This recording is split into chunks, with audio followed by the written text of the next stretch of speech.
March 1ஆம் தேதி மதுரையில் மோடி செய்யப்போகும் அதிரடி சம்பவம். தமிழக அரசியலை தலைகீழாக புரட்டி போட போகும் பாஜக. கோட்டைக்கு வந்த அதிர்ச்சி செய்தி. மோடி கொளுத்தி போடும் சரவெடி அறிவிப்பால் வெலவெலத்து போன மு.க.ஸ்டாலின் கனிமொழி. கோட்டையில் நடந்த அவசர மீட்டிங். வணக்கம் நண்பர்களே. தமிழக முதலமைச்சர் மு.க.ஸ்டாலின் சட்டமன்ற தேர்தலை முன்வைத்து பல்வேறு இலவச அறிவிப்புகளை வெளியிட தொடங்கிவிட்டார். கடந்த 2021 சட்டமன்ற தேர்தலுக்கு முன்பு தமிழ்நாட்டு மக்களை எப்படி ஏமாற்றினாரோ அதே போன்று இந்த முறையும் ஏமாற்றிவிட வேண்டும் என்று தீவிரம் காட்டி வருகிறார். என்றாலும் தமிழ்நாட்டு மக்களோ மு.க.ஸ்டாலின் இப்படிதான் சொல்வார், ஆனால் ஒன்றை கூட நிறைவேற்ற மாட்டார் என்று அவர் சொல்லும் வாக்குறுதிகளை யாரும் சீரியஸாக காது கொடுத்து கேட்பதாகவே இல்லை. என்றாலும் கனிமொழியை ஊர் ஊராக அனுப்பி எந்த மாதிரியான வாக்குறுதிகளை எதிர்பார்க்கிறார்கள் என்பதை தற்போது சேகரித்து வருகிறார் மு.க.ஸ்டாலின். ஆனால் இந்த நேரத்தில் பாஜகவும் பீகாரில் தாங்கள் கொடுத்த ஒரு முக்கிய வாக்குறுதியை கையில் எடுத்து அடித்து ஆடத் தொடங்கிவிட்டார்கள். ஏற்கனவே மதுராந்தகம் பிரச்சார கூட்டத்தில் பங்கேற்ற பிரதமர் மோடி மார்ச் 1ஆம் தேதி மதுரையில் நடக்கும் பிரச்சார கூட்டத்தில் பங்கேற்கப் போகிறார். அப்போது பீகாரில் தான் அறிவித்த மகளிர் வேலை வாய்ப்பு திட்டம் என்கிற ஒரு அறிவிப்பை தமிழ்நாட்டிலும் அதிரடியாக அறிவிக்கப் போகிறார். இந்த திட்டத்தின் மூலம் பீகாரில் சுமார் 1.1 கோடி பெண்களுக்கு 10,000 ரூபாயை அவர்கள் வங்கிக் கணக்கில் செலுத்தினார்கள். அங்கு நடந்த தேர்தலுக்கு 2 மாதத்திற்கு முன்பு இந்த திட்டத்தை பிரதமர் மோடி நடைமுறைப்படுத்தியதால் அது பீகாரில் பெரிய அளவில் ஒர்க் அவுட் ஆனது. அது மட்டுமின்றி உங்களிடம் கொடுத்த 10,000 பணத்தை திருப்பி தர வேண்டாம் என்றும் அம்மாநில முதலமைச்சர் நிதிஷ்குமார் பின்னர் அறிவித்தார். இது பாஜகவின் வெற்றிக்கு மிகப்பெரிய பலமாக அமைந்தது. இந்த நிலையில்தான் தமிழ்நாட்டிலும் அதே திட்டத்தை அறிவித்து அதிரடி காட்டப் போவதாக தற்போது பாஜக வட்டாரங்களில் ஒரு செய்தி வெளியாகியுள்ளது. அதில் ஜனவரி 23ஆம் தேதி மதுராந்தகத்திற்கு பிரதமர் மோடி வந்தபோது கூட்டணி கட்சிகளை மேடை ஏற்றியதால் தனிப்பட்ட முறையில் எந்த அறிவிப்பையும் பிரதமர் மோடி வெளியிடவில்லை. ஆனால் மார்ச் 1ஆம் தேதி பாஜகவின் பிரச்சார கூட்டம் நடைபெறுகிறது. அதனால் அன்றைய தினம் பீகாரில் பெண்களுக்கு 10,000 ரூபாய் கொடுத்தது போன்று தமிழ்நாட்டு பெண்களுக்கும் 10,000 ரூபாய் அவர்களின் வங்கிக் கணக்கில் டெபாசிட் செய்யும் திட்டத்தை அறிவிக்கப் போகிறார் மோடி.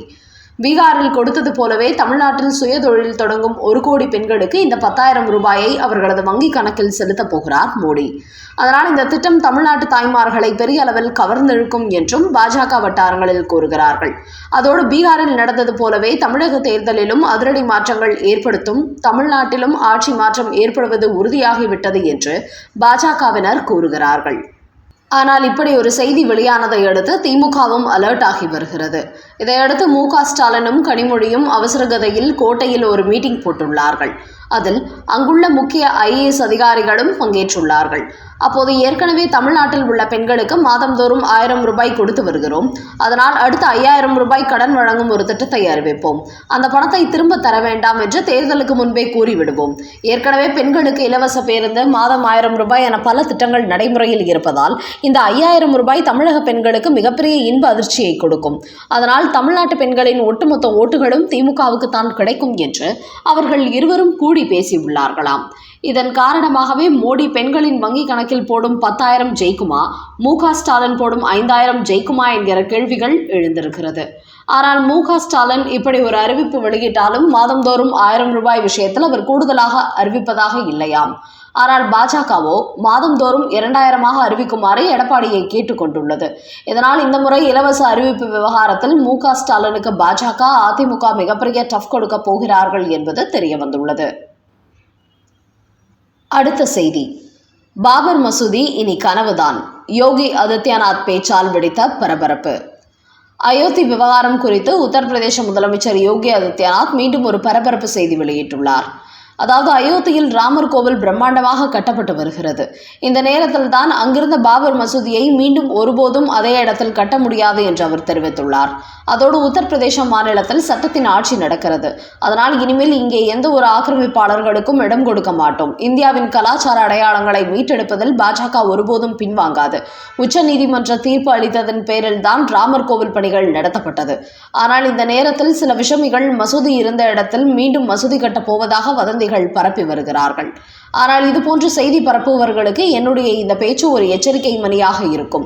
உத்தரப்பிரதேசத்தில் இன்னொரு முறை மசூதி கட்டுவதற்கு வாய்ப்பே இல்லை. அதற்கு சட்டத்திலும் இடமில்லை. அதனால் தேர்தல் நேரத்தில் காங்கிரஸ் போன்ற சில கட்சிகள் மீண்டும் மசூதி கட்டி கொடுப்போம் என்று வாக்குறுதி கொடுத்து அரசியல் ஆதாயம் தேட வேண்டாம். பாபர் மசூதி என்பது இனிமேல் கனவுதான், அது ஒருபோதும் சாத்தியப்பட போவதில்லை என்று அதிரடியாக அறிவித்திருக்கிறார் யோகி ஆதித்யநாத். அடுத்த செய்தி. SIR-ஐ தொடர்ந்து தேர்தல் ஆணையம் போட்ட அடுத்த உத்தரவு.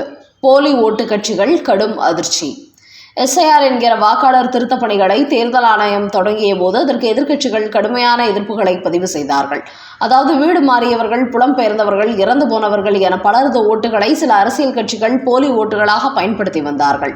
இதற்கு ஒரு முடிவு கட்ட வேண்டும் என்பதற்காகத்தான் இந்த SIR நடவடிக்கையை இந்திய தேர்தல் ஆணையம் கொண்டு வந்தது. இதன் காரணமாக 60 லட்சம் முதல் 1 கோடி பேர் வரை நீக்கப்பட்டனர். இந்த நிலையில் தற்போது தமிழ்நாடு, கேரளா, மேற்கு வங்காளம், புதுவை, அஸ்ஸாம் போன்ற 5 மாநிலங்களுக்கு விரைவில் தேர்தல் தேதி அறிவிக்கப்பட உள்ளது. இந்த நிலையில் நேற்று இந்திய தேர்தல் ஆணையம் ஒரு முக்கிய அறிவிப்பு வெளியிட்டுள்ளது. அதில் சட்டமன்ற தேர்தல் நடைமுறையில் உள்ள மாநிலங்களில் 3 ஆண்டுகளாக ஒரே இடத்தில் பணி செய்யும் தேர்தல் ஆணைய அதிகாரிகளை உடனடியாக பணியிடை மாற்றம் செய்ய வேண்டும் என்று உத்தரவு போட்டுள்ளது. சொந்த மாவட்டத்தில் பணி செய்து வரும் அதிகாரிகள் 4 ஆண்டுகள், 3 ஆண்டுகளுக்கு மேல் ஒரே இடத்தில் பணியாற்றி இருந்தால் இந்த முறை அவர்கள் வேறு பகுதிக்கு மாற்றப்பட உள்ளார்கள். அதோடு தேர்தல் தேதி அறிவித்த பிறகு தேர்தல் நடத்தைகள் அமலுக்கு வந்துவிடும். அதையடுத்து அனைத்து அதிகாரங்களும் தேர்தல் ஆணையத்துக்கு சென்றுவிடும் என்பதால் அப்போது இந்த அதிகாரிகள் மாற்றமும் நடைபெறவுள்ளது. இதற்கு முக்கிய காரணம் என்னவென்றால், பெரும்பாலான அரசியல் கட்சிகள் தங்களுக்கு சாதகமான தேர்தல் அதிகாரிகளை வைத்து வாக்குச்சாவடிகளில் சில குளறுபடிகளை செய்கிறார்கள். குறிப்பாக தங்களுக்கு வெற்றி கிடைக்காத தொகுதிகள் என்று தெரியும் போது அங்குள்ள சில அதிகாரிகளை வசப்படுத்தி அவர்களுக்கு பெரிய அளவில் லஞ்சம் கொடுத்து தங்களுக்கு சாதகமாக போலி ஓட்டுகளை செலுத்துமாறு திரைமறைவு வேலைகளை செய்கிறார்கள்.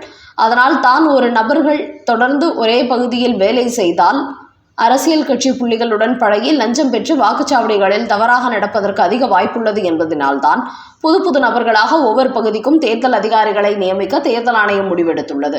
குறிப்பாக தேர்தல் ஆணைய அதிகாரிகள் பல முக்கிய அரசியல் கட்சிகள் தொடர்பில் இருப்பதாக உளவுத்துறையும் தேர்தல் ஆணையத்துக்கு ஒரு தகவல் அனுப்பியுள்ளதாம். அந்த அடிப்படையில் தான் இனிவரும் காலங்களில் 3 ஆண்டுகள் அல்லது 4 ஆண்டுக்கு மட்டுமே தேர்தல் அதிகாரிகள் ஒரே அலுவலகத்தில் பணி செய்ய முடியும். அதன் பிறகு அவர்கள் அங்கிருந்து வேறு இடத்துக்கு மாற்றப்படுவார்கள் என்கிற நடைமுறையை இந்திய தேர்தல் ஆணையம் கொண்டு வந்துள்ளது. ஏற்கனவே SIR நடவடிக்கை மூலம் கடும் அதிர்ச்சி அடைந்துள்ள திமுக, காங்கிரஸ் உள்ளிட்ட கட்சிகள் இப்போது தேர்தல் அதிகாரிகளையும் இடமாற்றம் செய்ய போவதால் இன்னும் அதிர்ச்சி அடைந்துள்ளார்கள். என்றாலும் இந்த விவகாரத்தில் தேர்தல் ஆணையத்தை விமர்சனம் செய்தால் சம்பந்தப்பட்ட அரசியல் கட்சிகளின் மீது சந்தேகம் வரும் என்பதனால் இதுவரை தேர்தல் ஆணையத்தின் இந்த அறிவிப்புக்கு எந்த அரசியல் கட்சி தலைவர்களும் எதிர்ப்போ விமர்சனமோ செய்யவில்லை என்பது குறிப்பிடத்தக்கது.